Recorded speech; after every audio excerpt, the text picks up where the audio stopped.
Namaku Agus. Aku berasal dari Jogja dan bekerja sebagai desainer grafis. Hidupku biasa saja sampai aku mengenal seorang pelanggan tetap bernama Rahel. Ia seorang janda muda yang sukses membangun kerajaan bisnis di Jakarta dan Jogja. Awalnya hubungan kami hanya sebatas pekerjaan. Namun sebuah proyek besar mengubah semuanya. Di balik kekayaan dan kesuksesannya, tersimpan rahasia yang membuat hidup kami berdua berada di persimpangan yang tidak pernah kami bayangkan sebelumnya. Halo teman-teman, selamat datang kembali. Terima kasih sudah hadir dan meluangkan waktu untuk mengikuti kisah hari ini. Siapkan diri kalian karena cerita ini penuh dengan konflik, kejutan, emosi, dan pelajaran hidup yang mungkin bisa menjadi refleksi bagi kita semua. Sebelum cerita dimulai, jangan lupa tekan tombol like, tuliskan pendapat kalian di kolom komentar, dan subscribe agar tidak ketinggalan cerita menarik lainnya. Dukungan kalian sangat berarti. Namaku Agus. Aku berasal dari kota Jogja, kota yang selalu kurindukan setiap kali harus bepergian jauh.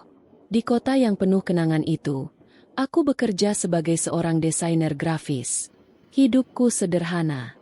Setiap hari kuhabiskan di depan komputer, membuat berbagai desain untuk klien dari berbagai daerah.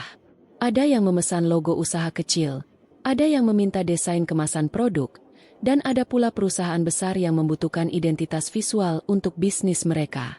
Aku bukan orang kaya. Aku hanya seorang pekerja kreatif yang berusaha menjalani hidup dengan jujur dan bekerja keras. Bagiku, kesuksesan bukan soal seberapa besar rekening yang dimiliki, melainkan seberapa banyak hasil kerja yang bisa membuat orang lain merasa puas. Di antara banyak klien yang pernah kutangani, ada satu pelanggan yang selalu membuatku penasaran. Namanya Rahel. Aku pertama kali mengenalnya sekitar 2 tahun sebelumnya. Saat itu ia menghubungiku melalui rekomendasi seorang teman. Ia membutuhkan desain untuk salah satu perusahaannya. Awalnya semua terasa biasa saja. Ia seperti klien profesional pada umumnya. Namun semakin sering kami bekerja sama, semakin aku menyadari bahwa Rahel berbeda. Rahel adalah seorang janda muda yang tinggal di Jakarta. Usianya tidak terpaut terlalu jauh dariku, tetapi pencapaiannya luar biasa. Ia memiliki beberapa perusahaan yang bergerak di berbagai bidang. Selain itu, ia juga memiliki saham di sebuah hotel berbintang di Jogja. Yang membuatku kagum bukan hanya kesuksesannya. Rahel memiliki cara berbicara yang tenang dan sopan. Ia selalu menghargai setiap orang yang bekerja dengannya. Tidak pernah sekalipun ia meremehkan orang lain meskipun status sosialnya jauh lebih tinggi. Setiap kali kami berdiskusi mengenai pekerjaan, aku merasa sedang berbicara dengan seseorang yang sangat cerdas. Suatu sore, ketika matahari mulai tenggelam di balik gedung-gedung kota Jogja, teleponku berdering. Nama Rahel muncul di layar. "Halo, Mas Agus. Sedang sibuk?" tanyanya. "Masih di studio, Bu Rahel." "Kalau begitu saya tidak mengganggu ya?" "Tidak sama sekali." Rahel tertawa kecil. Ada sesuatu dalam tawanya yang sulit dijelaskan. Hangat dan menenangkan. "Ada proyek baru," katanya. "Dan kali ini cukup besar." Aku langsung memperhatikan. Selama ini proyek-proyek dari Rahel selalu menarik. Apa yang harus saya kerjakan? "Saya ingin melakukan rebranding salah satu perusahaan." Aku mengangguk meski ia tidak bisa melihat. "Baik, Bu. Tapi saya ingin membahasnya langsung." "Langsung?" "Iya. Kalau tidak keberatan, minggu depan datanglah ke Jakarta." Aku terdiam beberapa saat. Biasanya semua pekerjaan kami dilakukan secara daring. Undangan ini terasa berbeda. Setelah percakapan berakhir, aku memandangi layar komputer yang masih menyala. Entah mengapa, untuk pertama kalinya aku merasa ada sesuatu yang akan mengubah hidupku. Seminggu kemudian aku berangkat ke Jakarta. Aku tidak tahu bahwa perjalanan itu akan menjadi awal dari rangkaian kejadian yang tidak pernah kubayangkan sebelumnya. Ketika tiba di gedung perusahaan milik Rahel, aku dibuat kagum oleh kemegahannya. Namun yang lebih mengejutkan adalah sambutan yang kuterima. Rahel sendiri turun ke lobi untuk menjemputku. "Selamat datang di Jakarta, Mas Agus." Aku sedikit gugup. Tidak perlu repot-repot menjemput saya. Saya menghargai orang yang bekerja sama dengan saya. Jawaban itu sederhana, tetapi entah kenapa membuatku terdiam. Hari itu kami menghabiskan waktu berjam-jam membahas proyek. Aku melihat sisi lain dari dirinya. Di balik senyum ramah dan penampilannya yang elegan, ternyata Rahel memikul banyak beban. Beberapa kali aku melihat wajahnya berubah murung ketika membahas bisnis. Seolah ada masalah besar yang sedang disembunyikannya. Saat makan malam, aku akhirnya memberanikan diri bertanya. Bu Rahel kelihatannya sedang menghadapi masalah. Ia tersenyum tipis. Lumayan banyak. Kalau boleh tahu. Rahel menatap keluar jendela restoran. Lampu-lampu kota Jakarta terlihat berkilauan. Kadang sesuatu yang tampak indah dari luar, ternyata menyimpan banyak luka di dalamnya. Kalimat itu membuatku terdiam. Aku belum memahami maksudnya. Selama 2 tahun bekerja sama, aku mengenalnya sebagai sosok yang cerdas dan rendah hati. Berbeda dengan sebagian klien lain yang sering menuntut banyak hal, Rahel selalu menghargai hasil kerjaku. Suatu sore ia menghubungiku dan menawarkan proyek besar yang mengharuskanku datang ke Jakarta. Tanpa kusadari, undangan itu menjadi awal dari perubahan besar dalam hidupku. Saat tiba di Jakarta, aku terkejut karena Rahel sendiri yang menyambutku di kantor pusat perusahaannya. Gedung tinggi dan mewah itu menunjukkan betapa besar bisnis yang ia jalankan. Namun di balik kesuksesan tersebut, aku melihat kelelahan di wajahnya. Selama beberapa hari aku mengerjakan proyek rebranding perusahaan miliknya. Kami sering berdiskusi hingga malam. Aku mulai mengetahui bahwa kehidupan Rahel tidak seindah yang terlihat dari luar. Banyak tekanan yang harus ia hadapi sebagai pemimpin perusahaan.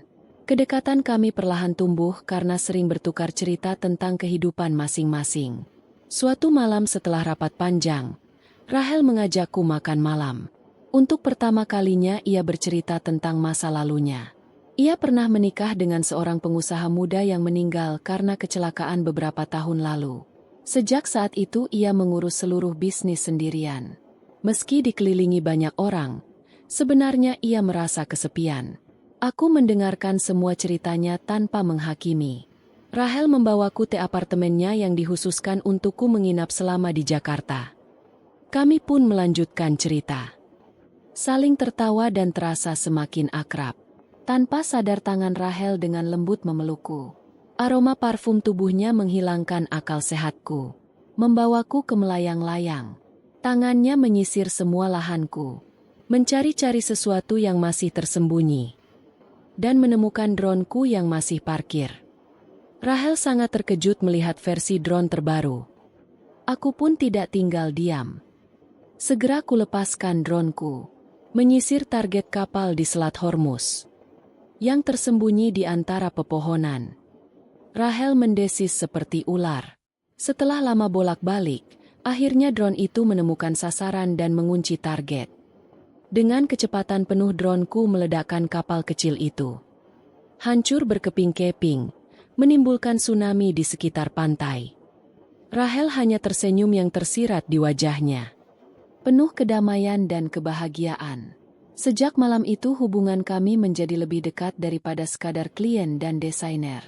Ketika proyek hampir selesai, aku mulai mendengar kabar bahwa beberapa direktur perusahaan tidak menyukai kedekatanku dengan Rahel. Mereka menganggap aku hanya orang luar yang tidak pantas terlalu dekat dengan pemilik perusahaan. Aku mencoba mengabaikan semua gosip tersebut. Namun tekanan semakin besar ketika salah satu direktur secara terang-terangan memperingatkanku untuk menjaga jarak. Aku mulai menyadari bahwa dunia bisnis tidak sesederhana yang kubayangkan. Suatu hari Rahel menemukan kejanggalan dalam laporan keuangan salah satu perusahaannya. Setelah dilakukan pemeriksaan, ternyata ada seseorang yang selama ini menggelapkan dana perusahaan. Yang mengejutkan, pelakunya adalah orang kepercayaan yang telah bekerja bersamanya lebih dari 10 tahun. Rahel sangat terpukul. Aku melihat bagaimana seseorang yang terlihat setia ternyata bisa menghancurkan kepercayaan dalam sekejap. Peristiwa itu mengajarkanku bahwa kejujuran adalah aset yang jauh lebih berharga daripada uang.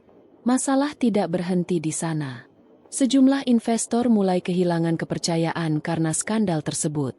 Harga saham beberapa perusahaan menurun. Media mulai memberitakan berbagai rumor yang merugikan. Rahel bekerja hampir tanpa istirahat untuk menyelamatkan bisnisnya. Aku membantu sebisaku melalui pekerjaan desain dan komunikasi perusahaan. Meski bukan bagian dari manajemen, aku merasa ikut bertanggung jawab karena telah mengenalnya begitu dekat. Ketika situasi mulai membaik, sebuah fakta mengejutkan terungkap. Ternyata mantan rekan bisnis almarhum suami Rahel diam-diam berusaha mengambil alih salah satu perusahaan melalui berbagai cara. Selama bertahun-tahun mereka menyusun strategi sambil berpura-pura menjadi mitra. Rahel sangat terkejut karena selama ini ia menganggap mereka sebagai sahabat keluarga. Aku kembali belajar bahwa tidak semua senyuman menunjukkan ketulusan. Tekanan yang terus datang membuat Rahel jatuh sakit karena kelelahan. Untuk pertama kalinya aku melihat sosok kuat itu menangis. Ia mengaku lelah menghadapi semuanya sendirian. Aku berusaha menyemangatinya. Aku mengatakan bahwa keberhasilan bukan berarti tidak pernah jatuh, tetapi mampu bangkit setelah terjatuh. Perkataan sederhana itu ternyata memberinya kekuatan baru. Setelah berbulan-bulan menghadapi masalah, Rahel berhasil membuktikan bahwa perusahaan-perusahaannya tetap kuat. Investor kembali percaya. Karyawan kembali optimis. Perusahaan mulai tumbuh lebih sehat dibanding sebelumnya. Namun keberhasilan terbesar bukanlah kemenangan bisnis. Keberhasilan terbesar adalah keberanian untuk menghadapi kenyataan dan memperbaiki kesalahan yang ada. Suatu sore aku kembali ke Jogja. Aku berdiri di tepi jalan sambil memandangi langit senja yang perlahan berubah warna. Aku teringat seluruh perjalanan yang telah kulalui bersama Rahel. Aku belajar bahwa kesuksesan tidak menjamin kebahagiaan.